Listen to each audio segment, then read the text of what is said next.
In this video, we're going to estimate the distance traveled by an airplane during a one-hour flight, and we're given the recorded velocities at different points in time at 10-minute intervals, and our goal is to use Simpson's rule to estimate the total distance traveled by this airplane in the 1 hour of flight.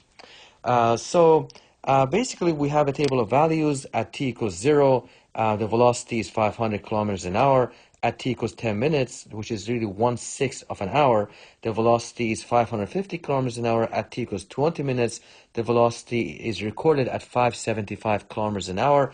At t equals 30 minutes, which is half an hour, the velocity is 605 kilometers per hour. At t equals 40 minutes, which is, I guess, that's 2/3 of an hour, the velocity is 640 kilometers an hour, and t is equal to 50 minutes, which is 5/6 of an hour. The velocity is recorded at 642 kilometers per hour. And at t equals 60 minutes, which is 1 hour, the velocity of the airplane is 539 kilometers per hour. Our goal is to use Simpson's rule to estimate the distance traveled. And the distance traveled is basically the integral of the velocity, integral from 0 to 1, v of t dt, where the time is given in hours. All right, so what we have is delta t, the change in time is 10 minutes. And this is basically 1/6 of an hour. So that's 1/6 of an hour. So our A is 0, B is 1, n equals 6. And we're estimating the definite integral 0 to 1 v of t dt. So Simpson's rule formula applied to this question is S6 is equal to delta t, the change in time, divided by 3, times the velocity at 0,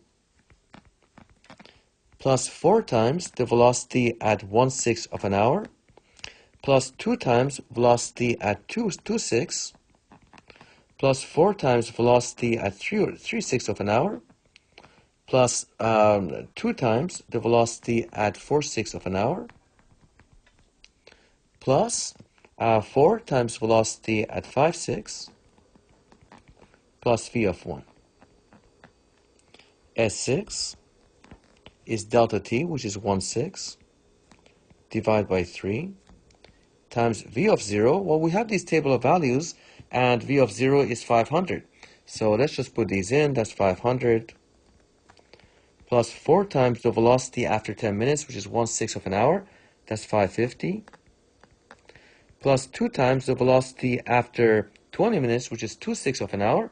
That's 2 times 575, plus 4 times the velocity after 30 minutes, which is half an hour, and that's 605, plus 2 times the velocity after 40 minutes, which is going to be 640,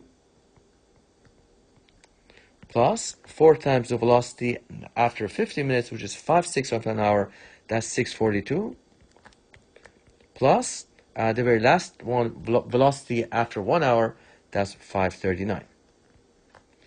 If we add these up, let's simplify this. We get S6 is equal to 1 over 18.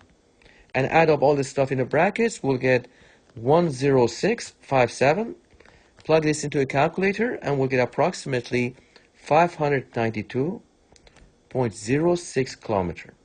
This is an estimation to the distance traveled by the airplane, and using Simpson's approximation. So that's 592.06 kilometers.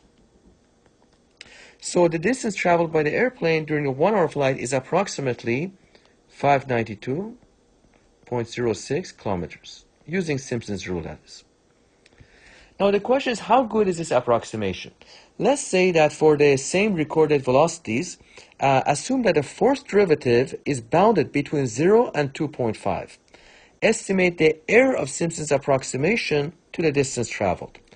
So now we know that the Error-Simpson's formula, Error-Simpson's, is less than or equal to k times b minus a to the power of 5 divided by 180 n to the 4th. We know k is the maximum of the forced derivative of the velocity, because velocity is a function that's being integrated. So in this case, we know that the forced derivative of the velocity is less than or equal to 2.5. We know that because of this result here, what was given in the question. And so what we have is a is 0, that's the lower limit of integration, b is 1, we have 6 intervals, n equals 6, and k, which is the maximum of the fourth derivative, is 2.5.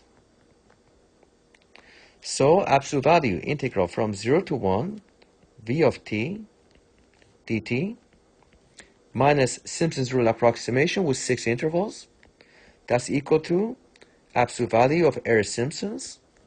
This is less than or equal to, plug it into this formula, k is 2.5, b minus a, 1 minus 0 to the power of 5, divide by 180, times n, which is 6, to the power of 4.